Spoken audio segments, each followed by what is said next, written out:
Good morning, everyone. I think we will start. We're still welcoming guests from around the world. My name is Carol Devine. I'm moderating this wonderful spotlight series that we're having today. I want to thank everyone for attending. I want to say shukran jazilan. And I want to thank the MSF Lebanon communications team and office for hosting this. So today is the climate crisis session of the Spotlight Speaker Series. We have incredible speakers, Dr. Nadim Fajala, Caroline Voot, and Adnan Melky, and I'll introduce our speakers in a moment. So today, this climate crisis session, we're talking about what can we as humanitarians and others we work with do to safeguard human and environmental health. So what is this Spotlight series? It brings together colleagues and researchers, academics, experts, and specialists, practitioners on a variety of socio-political health and economic and humanitarian themes. And it's really an interactive session to focus on engagement with internal and external researchers. We really commit in MSF to connect together with others working on the climate crisis and in the humanitarian medical response. It's important to exchange ideas together of common concern and engage with external expertise as we have here today in this topic in its multidimensionality. The climate crisis, climate breakdown, climate emergency, whatever you call it, it's an existential but also a very real and present threat to humanity. The last speaker series was on data protection, cyber attacks, but also protecting patient privacy. And the next one will be on asylum seeking and human rights, interrelated topics indeed. Our amazing speakers, Dr. Nadim Fajala, Caroline Voot, Adnan Melky. I'm just going to give a little bit of a wee background on the climate crisis. Today we're live on Facebook and Zoom. Please share your questions in the chat. Please share your comments. We're keen to hear from our speakers as well as our participants online. We'll do our best to get to you, but we look forward to the dialogue. So the climate crisis is a threat multiplier to health and humanitarian concerns, and it's a vast pressing topic that we can only touch the surface on today. But this crisis is also cascading with other crises today at these political, economic, and social tipping points. COVID-19 that I know has really hit hard in the Middle East and North Africa region as globally, and also the more vulnerable are more hit. Same with the biodiversity loss and global or inequity and systemic racism. So we're in this moment of these interconnecting crises, and how do we respond really matters. Welcome everyone who's joining. Some food for thought for this speaker series. Why is the climate crisis important to discuss as humanitarian actors together with external actors and partners like our experts here today, Dr. Nadim and Adnan. So how does this climate breakdown impact our health and safety? Very quickly, the climate crisis is clear. Scientists unequivocally agree that it's happening now. And this recent intergovernmental panel on climate change, where scientists across disciplines get together, they have said another devastating message, but this time code red for humanity, that the health impacts are clear, that everywhere is affected, but some people in some regions are more affected than others.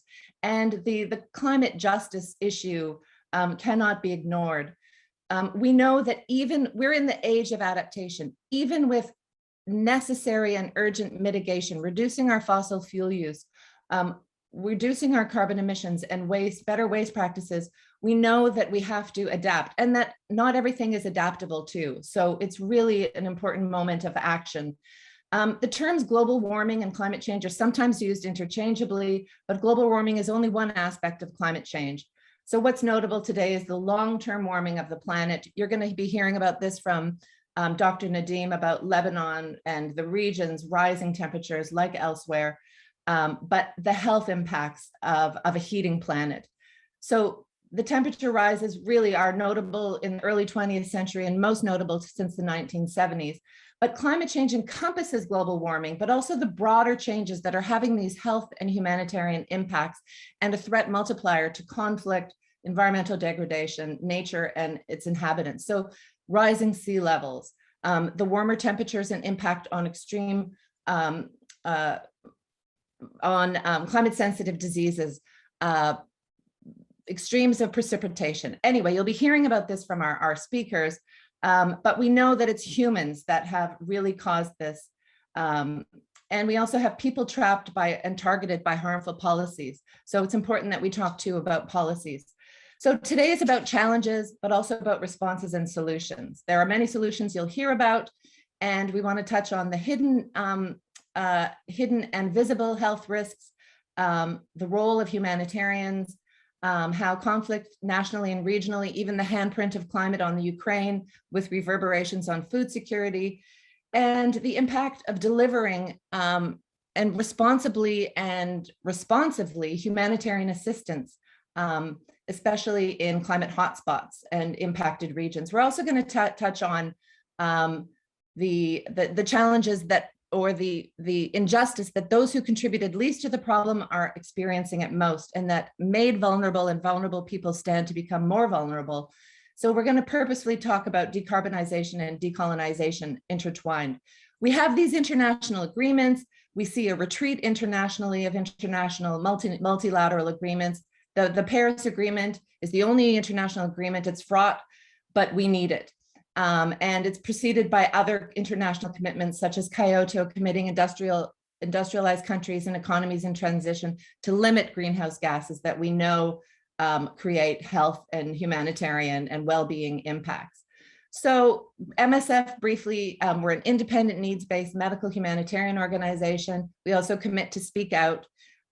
We have 66,000 or so employees globally in over 70 countries in the region that in MSF Lebanon, and where our speakers are. We work in this region. We work in Lebanon with on COVID-19, but also with Syrian. We work with refugees on basic health care, reproductive health, and also vaccinations and more. And so just to say, Caroline, you'll hear more from her about what MSF is seeing and experiencing and concerned about and acting on. You'll hear from Dr. Nadim on climate change and environmental program at Public Policy Institute, very practical, future-looking adaptation and resilience work, and Dr. Melky, Mr. Melky on these game-changing grants to tackle climate change impacts in communities globally. So then we'll have a Q&A and a mini dialogue. We're going to start with Dr. Nadim Farjala. He's a scientist, an environmental engineer, and did leadership work on land, water, and environment in Lebanon, Saudi Arabia, Yemen, Egypt, in the region. And he's the director of climate change and environmental program at the American University of Beirut's Issam Fares Institute of Public Policy and International Affairs. He's doing incredible research. I really look forward to you hearing about it. And over to you, Dr. Nadim. Welcome. Thank you very much, Carol, and thank you, Ronnie and Beirut team, for this opportunity. It's a real pleasure talking about something that I'm passionate about, but there are so many things to talk about, so I'll try not to be all over the place and then focus a little bit on some of the kernel issues that are important for us to address, and see how these reflect on humanitarian action by agencies and groups like MSF and others who are to whom we are very grateful in terms of support for the vulnerable and the destitute.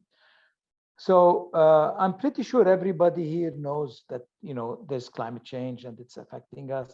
It is definitely man-made. There is, you know all the skeptics, who they are and why you shouldn't listen to them.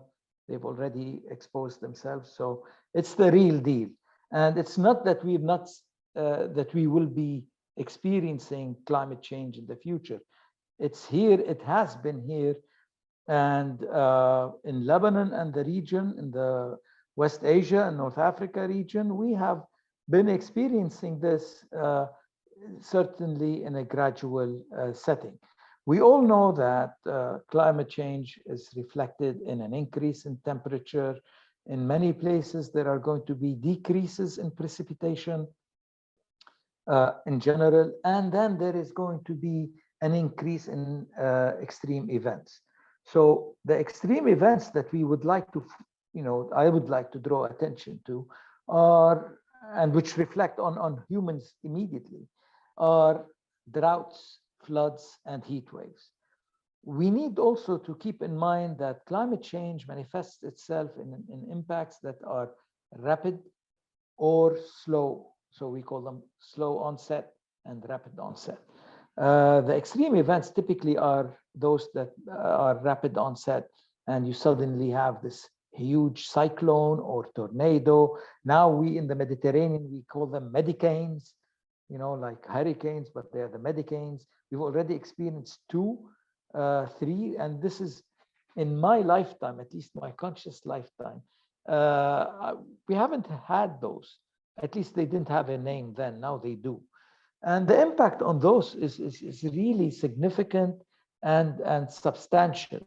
And we need to keep in mind that the human dimension of these impacts is fantastic, as is the natural impact, the impact on nature.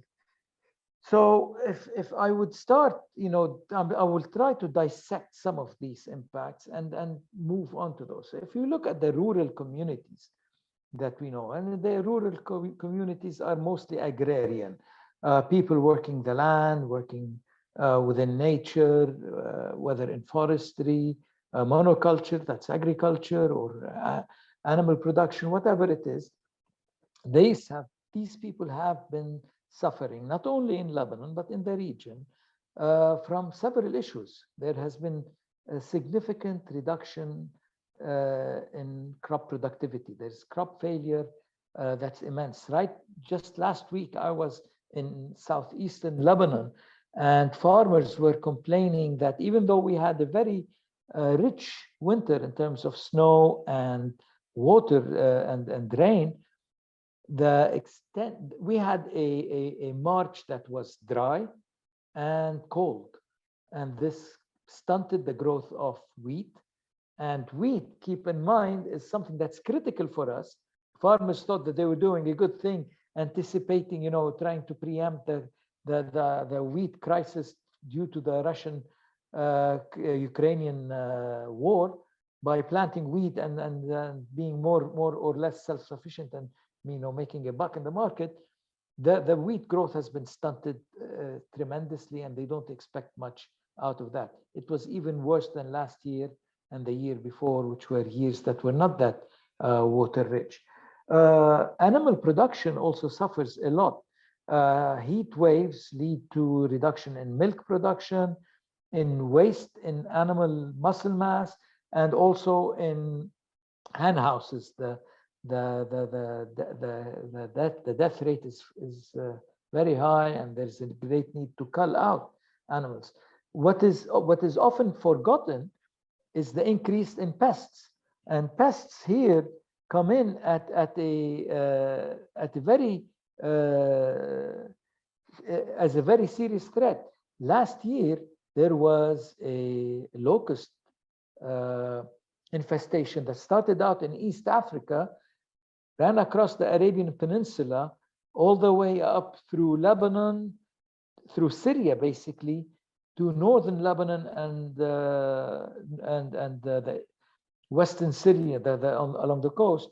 And luckily, wind and weather patterns intervened, and that halted the locust tribe.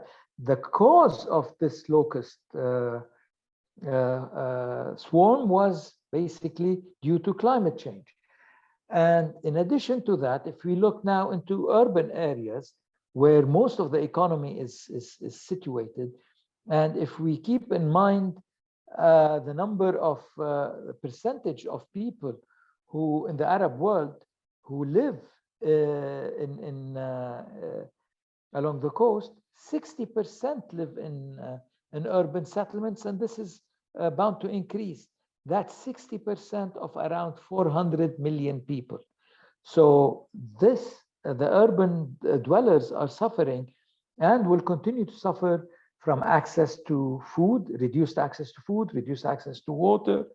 And what is equally important is the hit that economic sectors will be facing. We've done a study here on the Lebanese coast, and this translates to most other Mediterranean cities. We found that water sector is highly susceptible, tourism is highly susceptible, infrastructure is extremely susceptible. And where we come in with infrastructure is the storm surges that are associated with those extreme events. We get storms, the waves that are high, intense, and they destroy waterfronts. And then with those, all of those in rural and in urban settings, we do have the issue of health. We have witnessed, and we will continue to witness, problems with respiratory, with people who have respiratory issues, asthma, emphysema, heart problems, because with rising heat, the blood circle needs to be circulating more and the heart pumps more, and then you will end up with all sorts of complications. We've got issues with waterborne diseases and pests related to waterborne diseases.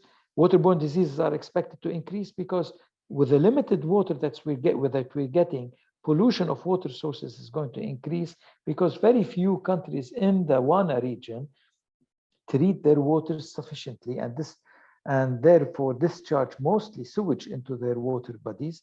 And these are great habitat for mosquitoes. So you get mosquitoes and other vectors that carry diseases and infest not only people, but cows, sheep, chicken, and other crops as well.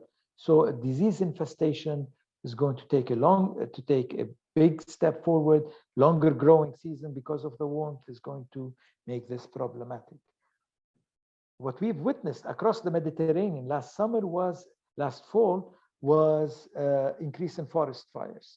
And these are due in part to increased dryness from higher temperature and lower rainfall in forests, Mediterranean forests, and also mainly due to neglect and human arson, where people just, the setup is there that's quite nice for fires to occur due to the dryness. So all of these lead also to land degradation. This means, the whole package means people will lose their livelihood and they cannot make ends meet, and they either compete for resources that are dwindling, and this competition may lead to tension and even conflict, and those that are not able to compete oftentimes pick up their belongings and move off, either within a country or across borders, and displacement is increasing and will increase in the region. So these are the issues that I just want to throw out, and I would be happy, very happy to discuss some more. So with this, I'll stop and turn it back to you, Carol. Thank you. That's wonderful. Thank you, Dr. Nadim. It was a powerful overview. And I know that it's not only the problem statement, but that you and your team are working on some great ways to respond. So we're going to jump now. We want to have you hear from the three speakers. Welcome to MSF Lebanon's Spotlight Speaker Series on the climate crisis, those who joined. We're going to hear now from Caroline Voot, who I have the pleasure to work with at Médecins Sans Frontières. She does inspiring work and thinking with her team. She's the Health Policy, Climate and Environmental Health Advisor at MSF. Her background is in social justice and has a master's in public health. She's been working on medical humanitarian crises with MSF, the WHO, CDC, etc., across the globe from Haiti to Iraq to Mozambique. And at present, she's leading MSF's strategy around climate, environment, and health, which we have committed to a couple years ago for MSF UK and MSF's operational center in Amsterdam. And she's helping country teams develop and implement climate, environment, and health activities as part of medical humanitarian operations. So welcome, Caroline, and over to you. Thank you. And I'm telling you, we're recording this. Thanks, everyone. Thanks, Carol, and I have to remember to shorten my bio. Thanks so much. Thanks everyone for joining us online. I will probably take a similar track to my colleagues and share a little bit more on the scenarios side of things to really bring you in depth into the meat of the issues that we're dealing with.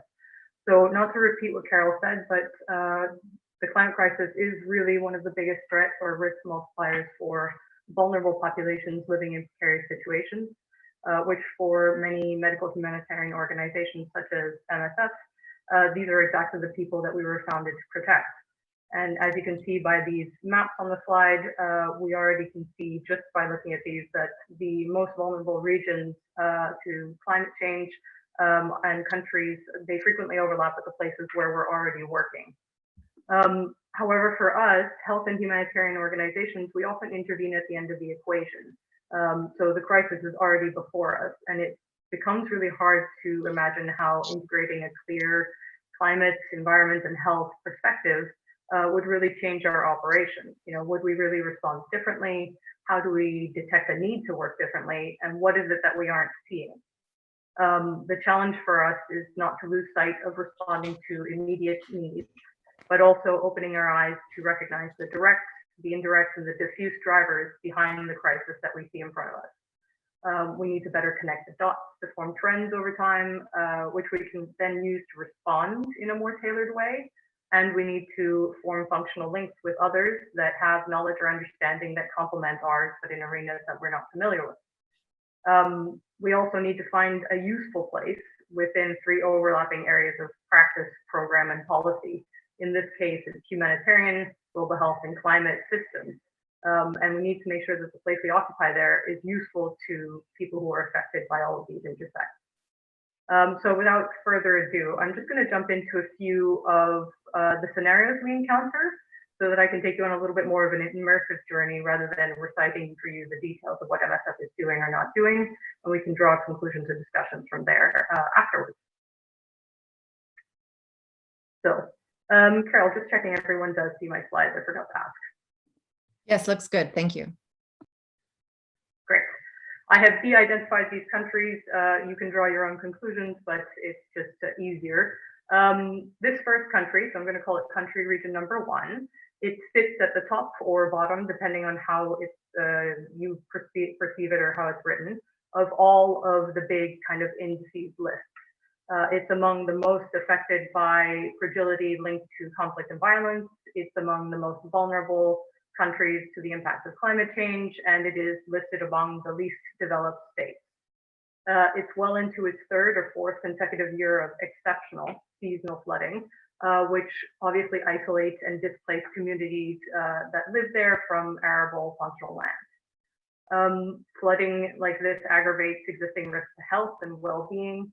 The damage and the displacement impact harvests, they worsen food security, they impact health outcomes or access to health services, and obviously impact nutrition outcomes. And there's a particular emphasis for children under 5 who are more vulnerable. In this country, it is unfortunately highly international donor dependent, and these donors are fatigued and they've been stepping away from commitments because of the somewhat chronic state of governmental collapse. For them, it's not a quick win, and many don't understand why the problem isn't fixed yet. As a result, we're seeing humanitarian needs not only being already underserved, but set to rise. And unfortunately, together with that and underdevelopment in terms of infrastructure and systems, it tends to amplify the negative impacts of climate shock.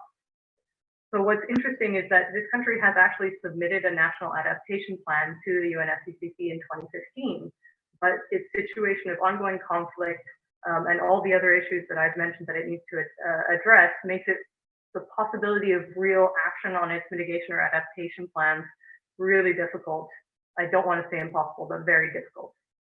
At the same time, we're becoming aware that the withdrawal of some of the health and humanitarian funding streams, they are taking away with one hand, whilst also trying to fulfill commitments on the climate funding stream. So we do wonder if we're muddying the waters and if withdrawing from one package of commitments is then giving into another, leaving one empty and the other full. So country 2, or region 2, has been facing persistent drought conditions. And when I say persistent drought conditions, you can see from the picture, we're talking very extreme. It's caused mass die-off of livestock, which is for many people in this region, the principal household livelihood. It's also the main buffer in hard times. They use it to, they sell off livestock in order to cope with moments of crisis. And if you have no more livestock, then you have no extra coping mechanism. Caroline, it's frequently classified as, yes. Caroline, I'm so sorry to interrupt. Some people are having a bit of problem hearing your sound. Could you speak just a little bit louder, please? Thank you. Certainly, I will see. Does this sound better? Yeah, I don't know if you want to remove your earphones if it's too noisy outside, but otherwise just speak a little bit louder. Thank you so much, and sorry to interrupt. Livestock. No worries. I'll try and speak a little bit louder. I'm not going to remove my headphones because there is some background noise. So this area is frequently classified as extremely food insecure, which is considered a step above famine classification. The links to this extreme drought are perpetual moments of outbreak of diseases linked with reduced access to safe water, so acute watery diarrhea, cholera, hepatitis E, and so on. This country also hosts a very active transhumance route, so there are large nomadic populations, herding populations, and they've been heavily affected by this drought. Most have lost the majority of their herds, if not all. They've ended up in internally displaced persons camp across the region and become dependent on humanitarian assistance, thereby essentially wiping out their way of living and their livelihood. This country is considered a strong state, but one which likes to assert its sovereignty through bureaucracy. The government holds a firm opinion that high-income and high-emitting countries are responsible for the drought conditions that they face. And while that may be, and that loss and damage assistance remains one of the key commitments that they are due to help respond to the issues that they're facing. However, we know that the last round of negotiations at COP left the pot of money that is supposed to help fill this and be delivered to countries in situations like this empty, or at least with no clear mechanism to disperse this assistance. So we're faced with a situation where the position of the government makes sense in principle, but in practice it translates into kind of not being able to respond to life-saving moments where we need to save lives, as we see here. In the meantime, we do face very severe water scarcity. It's a real issue, not just for the population, but for humanitarian actors. In the immediate, we are obliged to rely on emergency water trucking to get sufficient water to affected communities. This continues our dependence on fossil fuel intensive solutions. And not to overlook that the mental health impacts of repeat exposure to and lack of coping mechanisms is not to be forgotten here. So country 3 has a different issue. The global picture of chemical pollution in the environment is often fragmented, and exposure-related impacts can affect people in a myriad of different ways. It can affect cognition, it can affect fertility, it can affect your food and water safety. But in this country, we're referring to human exposure and intoxication by heavy metals caused by unsafe mining and recycling practices.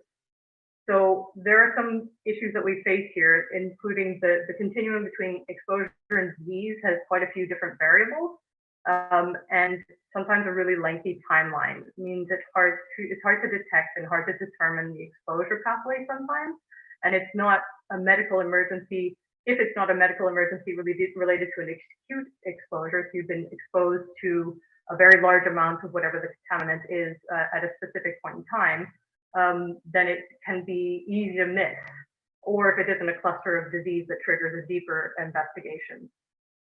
In addition to this, knowledge and training about the impacts of environmental pollutants on humans has many gaps. So there are many means to miss what we see in front of us. And we've found that detection, prevention, and response requires a really multidisciplinary engagement. So if you're a health actor, you would have to work with other actors and other sectors, because the treatment you can offer, it will save the life in front of you or the lives in front of you, but it's not sustainable without a permanent solution to prevent or at least reduce the exposure in the environment. There's always the issue of stakeholders. You could be faced with communities who depend on small-scale traditional mining as their livelihoods, as is the case here, in which case there can be a good potential for working together to find a solution. But you also have the reality that you could be faced with large multinational companies or even armed groups whose interests do not always align with those of the affected communities or their treatment providers. Prevention and risk education or risk reduction for these exposures is often really resource intensive, and unfortunately there's very little tenacity to keep this up in the long term, often from local or regional authorities. And my final country is country number 4. Human activities disturb both the structure and function of ecosystems. They alter native biodiversity, and patterns of infectious diseases are sensitive to these disturbances. So this doesn't mean that every instance of biodiversity loss results in an outbreak of infectious disease or even in a pandemic, but when you upset natural balances, the potential is always there. In this country, the environmental destruction was created by unrestricted mining and was responsible for the creation of both a temporary and permanent creation of breeding sites, resulting in a local explosion of mosquito populations.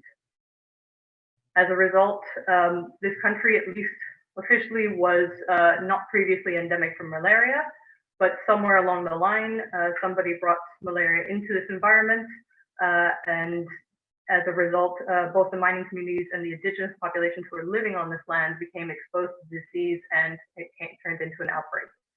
Because of the transient nature of some of the mine workers, the outbreak did spread from there to other regions as they were relocated to other work sites. So there's so much to say here. It's hard to choose lessons learned, but I think one of the main things to say, which you probably all already know, is that the impacts of the climate crisis are happening now.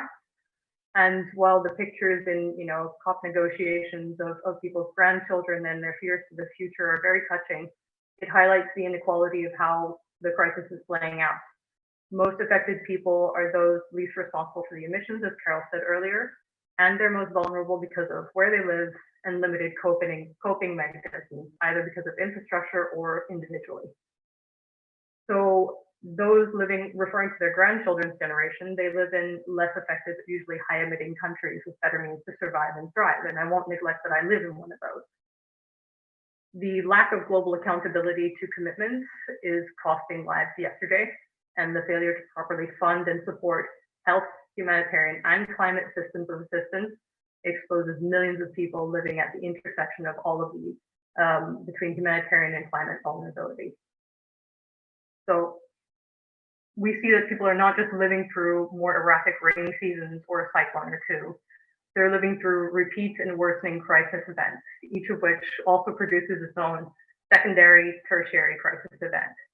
There's no time or little time to recover or reestablish your life between them, and we can't just focus, as I said before, on acute crises.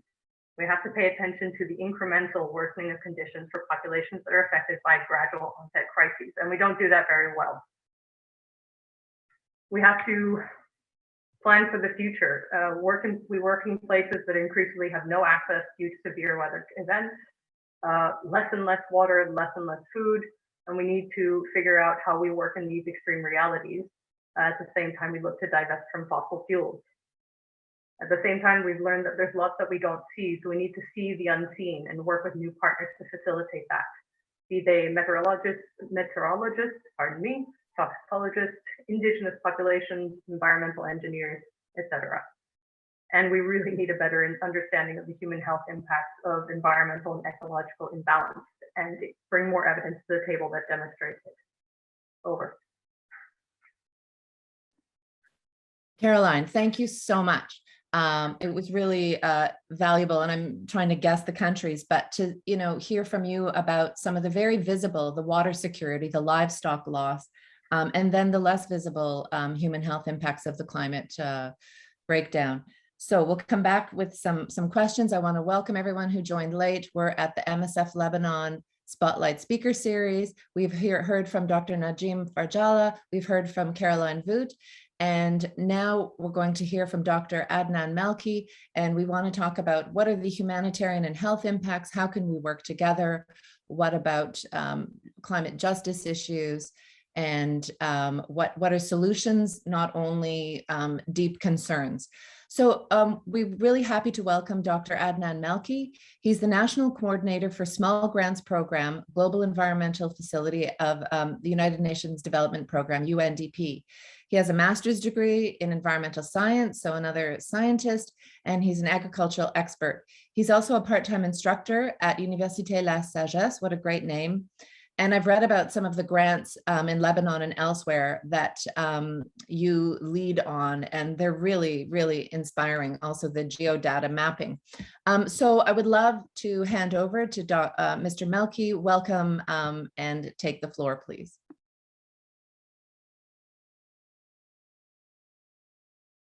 Thank you, Carol. Thanks for MSF Lebanon team for organizing this event. And thanks for my friend, Dr. Nadeem and Caroline, for making my presentation easier, agreeing with all what was stated about the situation in Lebanon, probably the Arab region, the impact that climate change has, not only the global warming issue, which is a major highlight, but it has other impacts. And Caroline's title, social justice something. So yeah, environment is social justice. It's a public right, and you know, whatever you do will affect environment. It could be positive or negative impact. So it's you who should choose, you wherever you are, as an environmentalist, as a citizen, as a researcher, as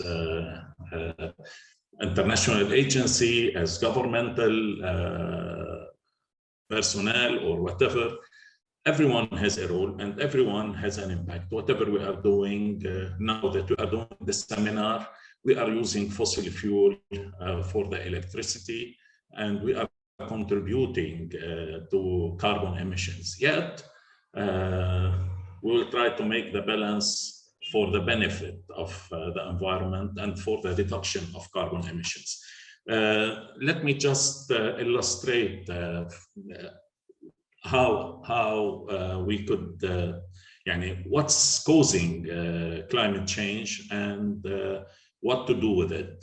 You know, climate change is very much related to carbon emissions, carbon in the atmosphere. The more we have carbon, the more climate change could or is present and could happen.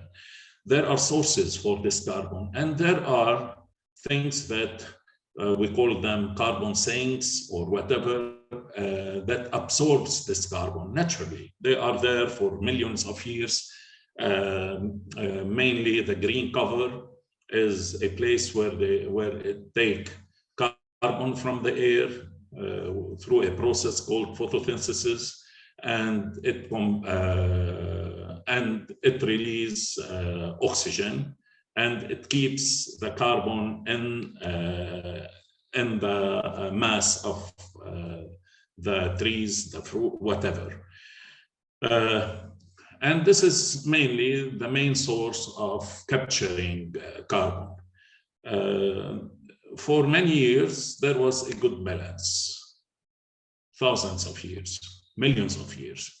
Then what we call it, the Industrial Revolution, started to make a shift because it added to the sources of carbon emissions. You know, forest fire is something natural, volcanoes is something natural. There are so many things. When we breathe as human beings, as animals, also we take oxygen and give carbon dioxide, which is another contribution. So, but there was a balance until with the industry and more with fossil fuel burning. Now, whatever we do, we are using fossil fuel, or we are depending a lot on fossil fuel burning.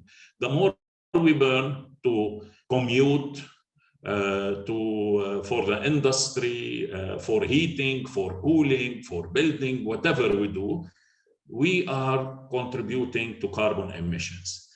Yet, recently, there were signs of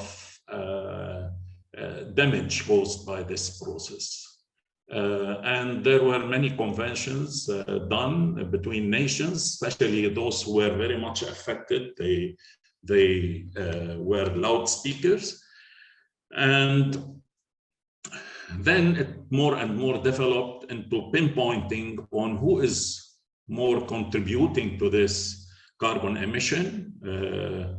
some people will call it polluters, and trying to work with them on how to minimize this, how to reduce it, how to save the planet. And this is how it started. And a major milestone or a major event or a major convention is the Kyoto Agreement, which came in force in mid-20th century, like it's 1994. And it put Annex for 12 countries, that Annex 1 that contributes to this global crisis, climate change, carbon emissions. These mainly are the developed industrial countries. And it put some guidance and milestones to reduce the emissions as it was in 1990. Of course, emissions, industry, development come all together. At least this is the propaganda. And a lot of nations would say, if we reduce carbon emissions, we will have economical crisis. And it will need time. Yet some countries, they had this very crucial to them, especially if we are talking about Northern European countries. They commit themselves to the Kyoto Agreement, and some of them exceeded these goals. Yet, most industrialized countries and most emerging industrialized countries, they are still very hesitant. So we started, or these conventions and the mentality was to make recovery, to go back to the healthy situation, to the 1990 situation, to reduce the carbon emission, and accordingly all the things related to climate change will be more stable and go back to how it was before this crisis. So the work was mainly, and these agreements were mainly focusing on mitigation measures, limiting carbon emissions. And then slowly and slowly, we moved more with the reality of and the economic power and all of these things. We moved towards dealing or reducing the impact. This is the other phase of mitigation, is to reduce the impact of climate change. Impact in many aspects, including health, including agriculture, including food security, all of these things. More and more, and with time, and having the crisis there, and already people are suffering. Dr. Nadeem mentioned a lot of these, and Caroline also. So we had to do something to adapt to these changes, especially vulnerable communities, vulnerable countries, least developed countries, which most of the time they are the least contributors to carbon emissions, yet they are the most affected. Mechanisms needs to be in place to deal with this. Treaties, the last major one, we had Conference of Parties held every regularly. Yet Paris Agreement, which was the last major agreement, and probably you are aware of what happened to it when US withdrew from it for several years. Now it's great that they came back to accepting it, because US is a major player in climate change. So having that in mind, there is an emergency situation, and this is what we as international agencies are working on to deal with the consequences of climate change, to work on the adaptation. How can we survive this? And then, of course, there will be a time where we should go back and focus more on mitigation and reduce these carbon emissions. Thank you for listening, and I leave the floor for questions and answers. Thank you so much, Mr. Melky. And thank you to our panelists. Thank you to everyone who's joined on Zoom and Facebook to the MSF Lebanon Spotlight Series. We're speaking about the climate crisis today. We've heard from Dr. Farjala, we've heard from Caroline Voot at MSF, and now from Mr. Melky from the UN Development Program, and some very cool programs. Like what I read about was cooking oil, instead of going into the ocean, now cooking oil is being, dealt with another way. So I like those very practical programs with communities. What we're going to do now, just to tell the participants, I'm going to ask a burning question of each of our participants, and any of them can respond to or add on. We really want to welcome questions from the rest of you. Please send your questions or comments in. We'd like to have brief answers so that we can get to as many of you as possible. And I also, my colleagues in MSF Lebanon asked me to note that they're going to send out a little digital survey about 15 minutes before the close. So thank you very much to all of our amazing speakers.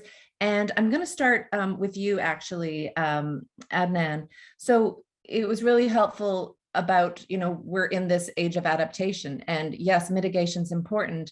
And so some of these projects that your organization is doing and funding, these small grants, I'd love to hear one more really quick mention of a grant that, has your heart. And I'd also like to ask you, Doctors Without Borders, Médecins Sans Frontières, we committed to reduce our footprint by 50% by 2030, aligned with Paris-based or science-based targets and the Paris Agreement. And like countries like Lebanon, who contributes 0.5% to carbon emissions, Canada, my country, 15%, we, talked on our prep call about, even though an organization like MSF might not have a big footprint, we still have an obligation. So a quick question is, mention one of your quick favorite small grants, and then why is it still important, even if you're a low emitter and experiencing disproportionate impacts, should we do this? What are the benefits? Yes, I'll give an example, not necessarily from Lebanon. I'll give an example of our work in Egypt. In Said area,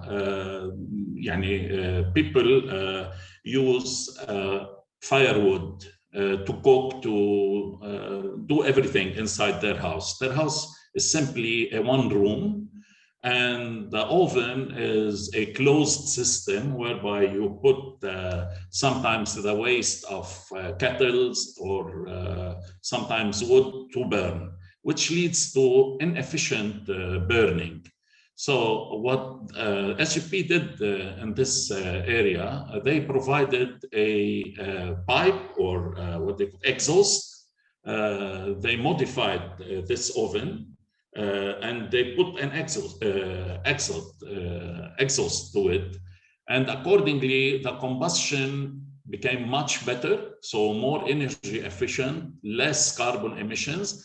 And the impact on the people, especially women, who usually is the one who is standing there most of the time cooking, on her health. There were hazards on lungs, on eyes also. The kids, infants, also it has tremendous impact, negative health impact on them, and the elderly.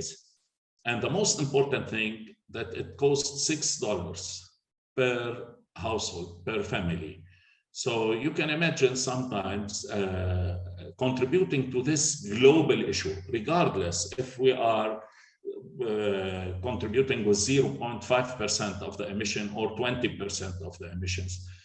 We are affected, and sometimes minor things could be done, minor adaptation measures, minor projects that will reduce the cost, running cost, and improve the health conditions and improve the environment as well. I'm just raising this project. There are several other projects that contribute to it. Great. Thank you so much for sharing on these, low cost, high impact on health, and especially made vulnerable groups and vulnerable groups. Thank you so much, Adnan. Caroline, MSF has committed to, publicly and institutionally and internally committed to adapt its operations, which we're in the middle of and have always done, but now with the added threat multiplier we're talking about today. We committed to reduce our footprint in a major public and targeted, ambitious way. And we also do witnessing and advocacy. And you mentioned COP, that MSF for the first time, and you were part of that small first delegation. In your experience, and you touched on it in your final remarks, but what's MSF's témoignage or witnessing advocacy role that's emerging? Where do you see that being an important part of that linked circle of action? A good question, and one that I don't think that we've 100% hammered out within MSF yet, but I'll share a personal opinion. I would hope that it would be very similar to the way we position ourselves in the role that we play in health, which is, yes, to be proximate and help amplify the voices of vulnerable populations, but also it's particular for COP. We're talking about climate negotiators coming from states, and I would think that we would have a role of accompanying ministries of health, hopefully in the future.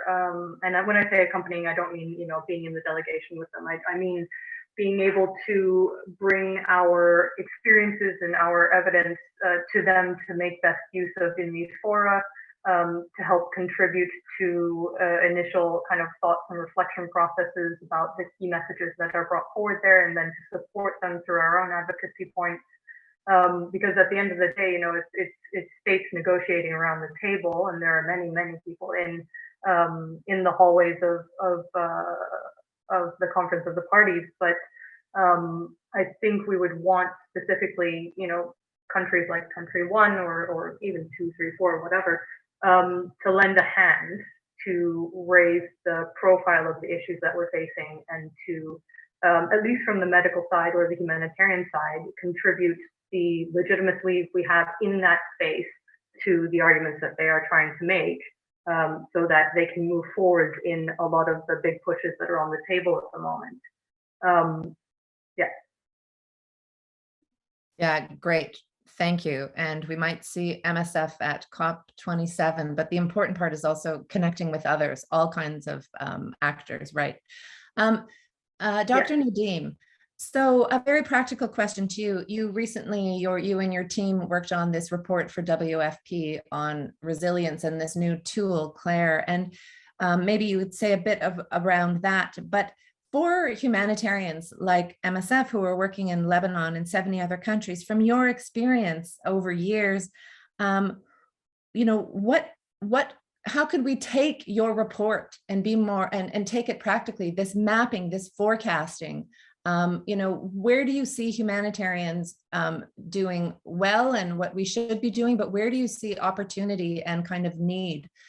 So, just your lens on a message to humanitarians like Doctors Without Borders, Médecins Sans Frontières. Thank you. Thanks. Thank you very much for this. I've been itching to follow up on Caroline's message. First of all, I think the COP is, holding all those COPs, and I would like to see a carbon footprint assessment of bringing in all these people and see what's happening there, where we can do it online, do most of the things online and save on carbon.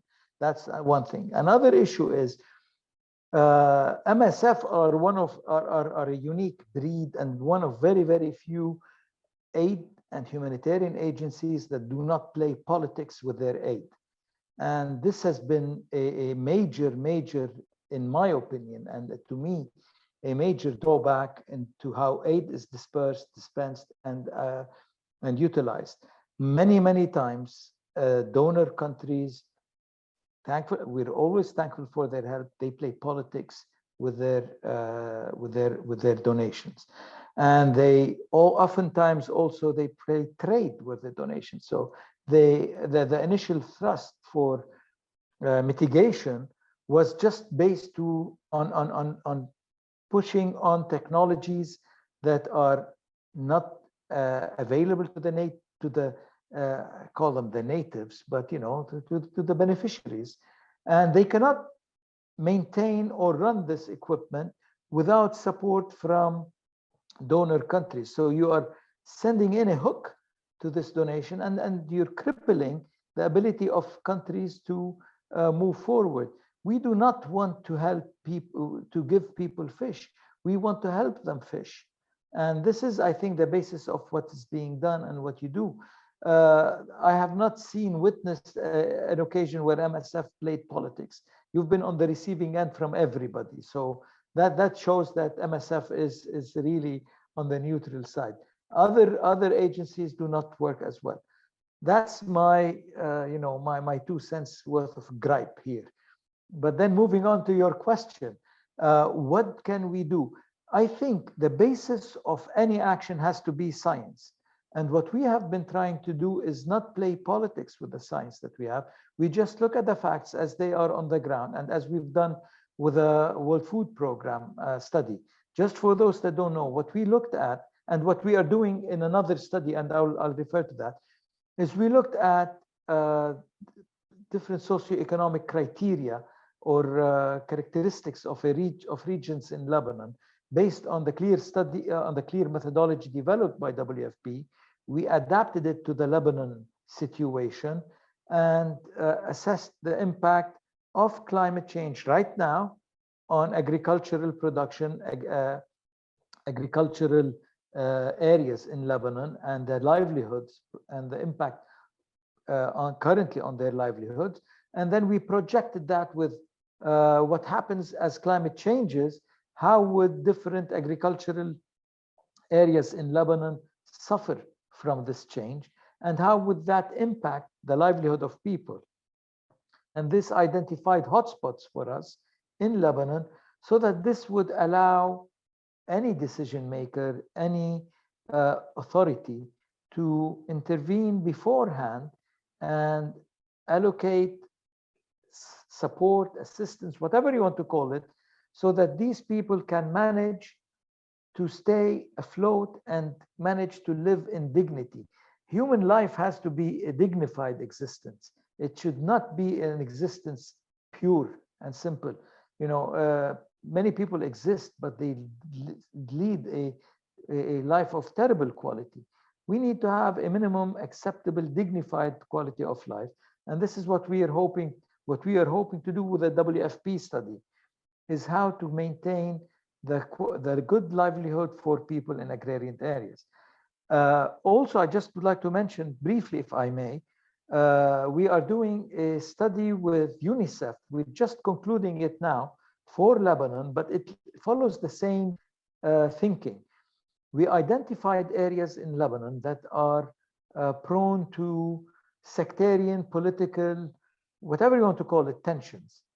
And then we looked at socioeconomic indicators, as we had done with the WFP study, overlaid that, and then also overlaid on top of those areas in Lebanon that are suffering from water issues, water quality, access to water quantity, etc. And we identified hotspots where, through UNICEF's experience, and they have a very good experience in northern Lebanon, water can be used to diffuse tension, to bring communities together so that they can cooperate and show a result. So this also helps. And at the basis of all these actions is science. And science by nature is just and democratic. And we can allow science to speak and help people and also focus on the vulnerabilities. These studies showed us the vulnerable groups in Lebanon. And the vulnerable groups are not necessarily always the refugees. Host communities are extremely vulnerable because they are desperate. Originally, they were desperate. Add to that refugees, add to that their current misery in Lebanon of the economic downturn, and you've got a very mixed pot of vulnerabilities: women, children, elderly, refugees, etc. I hope I answered your question without distracting too much. Thanks. No. Thank you so much, and thanks for the mention of the need for, not playing politics and the dignity and humanity aspect. Science speaks, and focus on vulnerable groups, including host communities, and the countries that are generous to take in people who need mobility, not restraint. So I'm going to mention, please put the questions are starting to come in. I'm going to send them out kind of rapid fire. This is the MSF Lebanon speaker series. We're going to go for a few more minutes with questions. You're going to see a pop-up survey, and please keep in touch and keep this dialogue going. So I see 3 questions. I'm going to field the first one to Caroline. Thanks, Caroline. So it's about the humanitarian sector writ large from April. Thanks, April. Thanks for all of you around the world. How is MSF sharing its learnings? Will it be making its learnings available to major other humanitarian operations? So maybe a couple examples. Thanks, Caroline. Thanks, April. Ooh, good question. So I would say that because in the humanitarian sector, in terms of organizations that are taking this path, we're not the only ones. There are some that are decades ahead of us, some that are around the same level of understanding as us, and some that are a little bit behind and have still to forge the first steps. In order to get where we are, we've had a lot of exchanges with other organizations. The ones that are easy to call out are ICRC, so International Committee for the Red Cross, International Federation of Red Cross and Red Crescent Societies, who have been looking at this for quite some time, as well as organizations such as ACF, who have really had to, and ACF is Action contre la faim. I don't know the English translation to that one, Action Against Hunger, and some others, where the meat of the work that they do has for some time been severely contravened by the impacts of the climate crisis. And so there is an ongoing and quite robust exchange between us of experiences. Did this work? Did this not work in this situation? What have we done? As well as an exchange of studies. So yeah, the short answer to that question is yes. If you want specific examples, I'm happy to share them perhaps post Zoom. Yeah, thanks. And I also mentioned in the chat the humanitarian policy brief that MSF shares with case studies similar to what Caroline presented. So another question we have, I'm going to get to the question about some simple actions, but I think we'll go macro to micro, all important. So a question from, let's see, Eric. Oh, I'm going to skip an MSF one. So we'll come back to you, Eric. I just want to share it. Well, I will ask from a Dr. Inosh, I will ask all speakers to mention very briefly, he or she says, thanks for the wonderful presentations. Are there some simple actions that I can contribute as a layperson individually in my environment? So if maybe just quick fire, Adnan, Dr. Nadim and Caroline, on what some actions individuals can take that could be replicated. Should I start? Yeah, we can, there are simple things like shifting our energy consuming objects in our house, lighting to LED lights. This will reduce the carbon emissions. Using renewable energy whenever possible, wind energy, solar energy for heating, for cooking, whatever. Sustainable transport, the use of public transport, electric cars, whatever, bicycles, non-motorized bicycles, walking, all of these things can contribute, and they contribute a lot when we are talking about individual measures, voluntary measures that we can make. And of course, we can plant a tree, reforestation. We can plant, whatever we plant is good. Wherever we plant is good. Thank you. That's great. Nadim or Caroline? Okay. Caroline, you want to go first or shall I? Okay. You'll end up with nothing practically unless you're very creative. Adnan took the energy point. I will take a few things.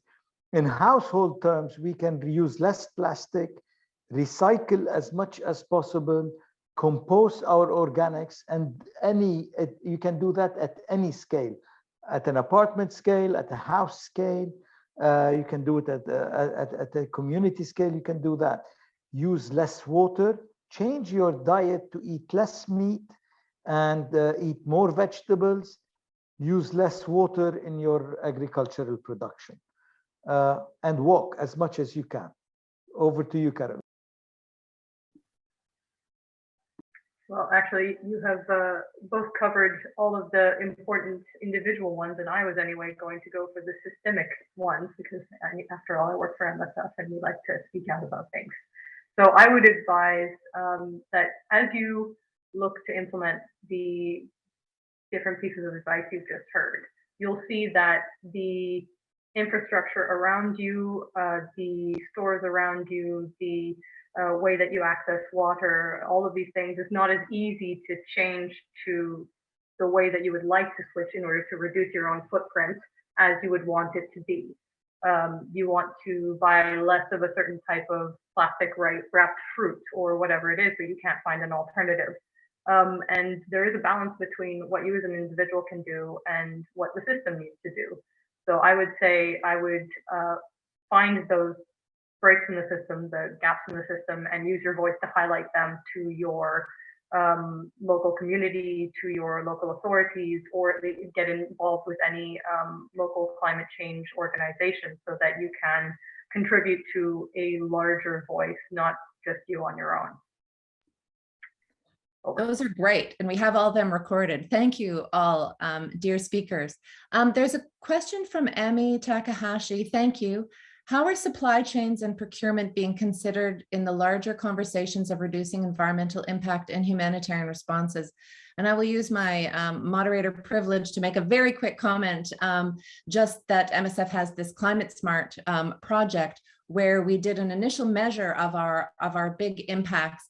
And it's so clear that supply chains and procurement are a big, big part of it. So I won't get into big detail, but indeed, Emmy, so this is not only how we want to improve our supply chain efficiency, we also learned during COVID, and the climate crisis is just a dress rehearsal, as Caroline has said, that they're also extremely fragile, and especially in conflict with extreme weather events. So we need to really improve our supply chain. Less is more, better practices, but also put the pressure on the suppliers themselves. What are they doing with the waste? What are they doing?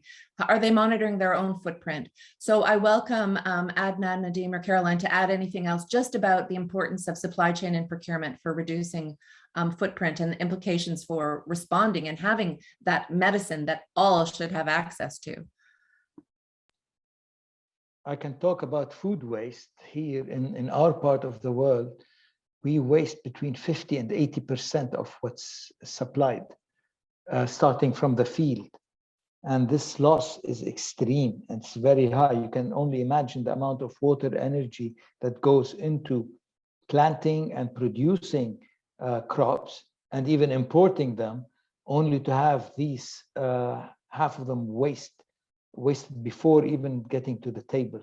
And then in households, you lose, half of them is lost from the field to the household. So we lose a lot in the household. And this is something that really needs to stop. And as Adnan mentioned, we need to look into the role of renewables in all of this. This reduces other forms of waste. The supply chain just doesn't start from the supermarket to your home. It goes all the way back to the field. And this is where we can make a difference. The middleman is the person that's causing a lot of havoc financially, socially, and now also environmentally. And this is where a lot of reform needs to be put in place. Thank you. Great. Adnan or Caroline, anything to add? I might go forward because we have so many great, Adnan, quickly, yes. Just one important issue, and I believe international agencies, most of them have it, carbon footprints. So this is something included, and part of it there's a shift of using available resources rather than importing them with all the carbon emissions caused by transporting all these products. And I believe this is one of the steps that is cost efficient and, of course, more sustainable environmentally and socially and economically. Yes, great point. Caroline. Sorry, I wasn't going to intervene, but I see there's also questions about this on the side. Yeah, I would say, so there are, just to answer questions, there are a few kind of pilot projects ongoing within MSF. There's Climate Smart that's obviously looking at the supply chain and how to address the full value chain of where we waste and where we don't. But there's also a few pilot projects ongoing within MSF to trial, slightly different ways of doing what we usually do, lower plastics, more sustainable, tents for hospital settings, etc. But I think in general, we all need to have in our mindset, and it's something that we're hoping to promote within MSF, but also larger in the next few months, is a more sustained reflection on what healthcare settings in the future look like for us in low resource settings often. Are they fit for purpose for 50 years from now? And can we adapt them also now such that there is not harm caused 50 years from now? And there's quite a lot that we can do there, which will take too long to enumerate here. But it's definitely a train of thought that I encourage, and all ideas are welcome. Yeah, thanks so much. And just a reminder that the carbon footprint is locked in, a big percentage of it at the design phase. So we need to push for that change. I'm going to ask Eric if Eric wants to ask his question really quickly. If you want to pop on, otherwise I can read it. Eric, you have a good question about funding and value added. Yes, thank you. Yeah, my question is about, in terms of advocacy, what we could do as MSF, which has added value to so many, let's say, environmental NGOs and CSO in the world that ask for carbon reduction and other issues. Can we have added value? And what could then be our advocacy ask? Could it be, for example, be to make funds available for adaptation in, let's say, potential or actual climate-induced emergencies? Caroline, do you want to give that a go? Thanks a lot, Eric. I mean, Carol, if I may, I have an answer, but it might actually be interesting to hear from non-MSFers on this first. Yeah, great. Sure. Maybe they can challenge us a little bit. Yeah, let's hear it. Dr. Nadeem or Adnan, do you have a comment on how MSF might use its funding and support any differently? I cannot talk to this because I don't know how the funding mechanism works, etc. Sorry. Yeah, Sorry, the I know question was that about advocacy. Yeah, I know that MSF is probably #1 in response to emergencies globally. And this is something great that you are doing. And I know there are so many hindrances of using local resources as much as possible instead of, deploying everything from outside, which is probably costly. I know in emergency situation, there might be no other viable thing to be done, but whatever could be used or could be purchased locally, probably it's something that will be very good at that. Thank you. Caroline, did you want to add anything brief? Yeah, I mean, I think, thank you very much, Adnan, for that point. Eric, maybe just to answer your question to the best of my ability. I mean, there is the role that we usually play that is still relevant here, which is highlighting the negative impacts on health and well-being of populations that are affected, and trying to protect those by ensuring that countermeasures are in place, or at least risk reduction strategies are in place. So either pushing UN agencies that are in charge of setting these strategic plans for how certain crises are managed to ensure that they're there. But there's also, if we turn to specifically around ODA asks and things like that, there's the challenge of mitigation versus adaptation.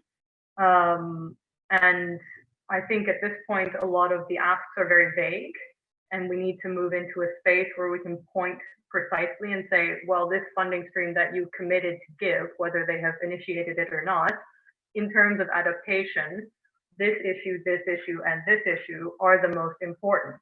In terms of mitigation, we can probably speak mostly to health settings and to health systems, and we can say this issue and this issue and this issue are the ones where you should prioritize your funding and your work. Because I think right now countries get a lot of, or donor countries get a lot of really vague, focus on adaptation messages, and there's no clear, okay, this is the amount you've committed, it needs to go to this issue, which will make a difference.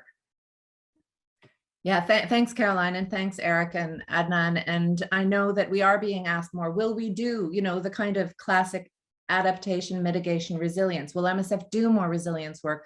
But we are committed also to work more with communities. COVID forced us to do what we were talking about, which is work differently. And we're undergoing our own kind of revolution in MSF of, decolonizing, but also, clearly we must work more with communities and other actors. And that's part of what today is the speaker series. Now, I want to thank Akash, who asked the question that Caroline touched on about medical waste and, really reducing that, and how we as a sector, but all of us have to do that. I'm conscious of our time. If you have a last question, our wonderful guests around the world, throw it out. But I want to go back to our speakers. For this MSF Spotlight series, it was to talk about humanitarianism, health responses, health impacts locally, globally, and what do we do together. And I wanted to ask our speakers for a final remark. We also, our colleague in Lebanon said, what to about hope, right? We're talking about a lot of devastating, really extremely worrying issues and mass extinction. 3 species would have gone extinct during our talk, when it should be much, much, much less in a natural way. So over to our guest speakers. The Lancet tells us it's the biggest threat to humanity, but it's also the biggest global health opportunity. What would be some final remarks? I'll start with Adnan. Yeah, we say think globally and act locally. I would say think locally, and act locally, because wherever, especially when we are talking about climate change, this is one of the global issues. Any action done anywhere on the globe is affecting the whole globe. So everyone has a responsibility. I don't say that as individuals, we are the only responsible parties. Governments, international agencies, they are the main stakeholders in this. So private sector is also very important. Fossil fuel industry, all of these, we need all to work on these to have a better world for us, not only for our children. Thank you. Thanks so much. Caroline.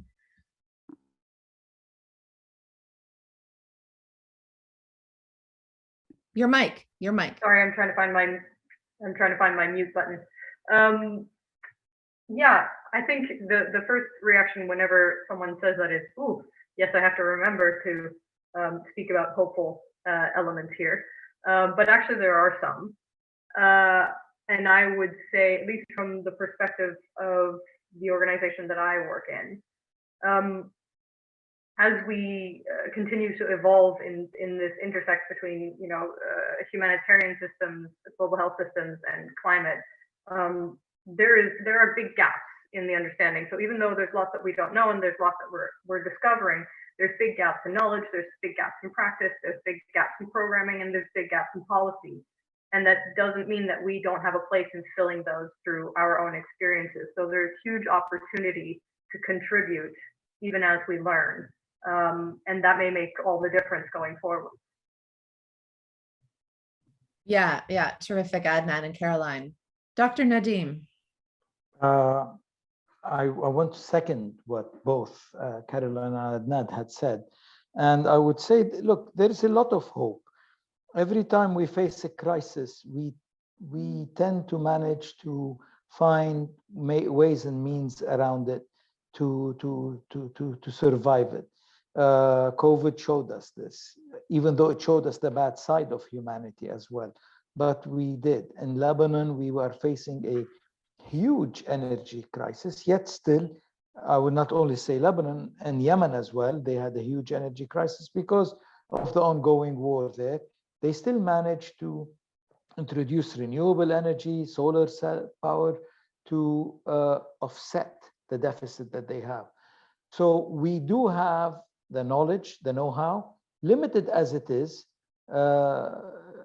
with all the gaps that there are, we do know enough to act.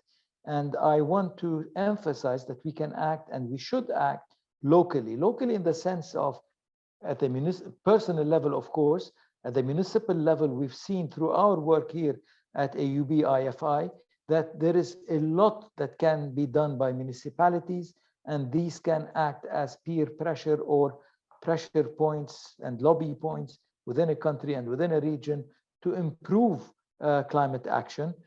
Individuals, even in non-democratic countries, can have an impact on how their governments act in on climate issues. We can consume wisely. We can avoid companies that are not climate sensitive. We do have a choice, and then we can always vote for those parties or those individuals, limited as that may be, silly as that may sound now, but this is where it starts, and we can build up momentum. It's all about momentum. If we improve air quality by a tad in Lebanon, for example, reduce emissions, this improves air quality, this reduces health repercussions. And if everybody does that, every neighborhood does that, offset generator power electricity, move to solar, this improves air quality. This does a lot of good on a micro level. Forget global warming, global change. It works. So I believe and strongly believe we do have the power, we do have the science, enough of it to push us forward, yet we should always rely on science to guide our policies and not play politics with these policies. Thanks. Fantastic. Well, thank you all for joining this MSF Lebanon speaker series. We've had incredible speakers. I think we've really well addressed, again, the tip of the iceberg, but the concern of the climate crisis, the climate breakdown on health, on humanitarian crises, on cascading crises, but also solutions. So I want to say, as a, thank you to the great questions from our viewers, our participants around the world, our speakers, Dr. Adnan Melky, Caroline Voot, Dr. Najim Farjala, and I want to thank, I just want to say, here are some quick things I heard. Think local, act global, actions matter. We have a lot of the solutions. Let's scale them, let's use them. Despite having gaps in knowledge, there's also opportunities, and we need to do and learn at the same time. We don't have time to perfect. We also have a lot of knowledge and know-how. We have learned how to adapt. We adapt all the time. We need to listen to voices, especially those most impacted, identify those most impacted who also have solutions. And we have the power and listen to science and healthcare, humanitarian action for all. Okay, thank you so much for joining the speaker series of MSF Lebanon, the Spotlight series on the climate crisis. Please come back to more of the series. And this is a real opportunity to connect with colleagues, experts, and listeners around the world. That's what we have to keep doing. Thank you so much. There's going to be a little pop-up questionnaire. And once again, thank you everyone for joining today. Merci and shukran.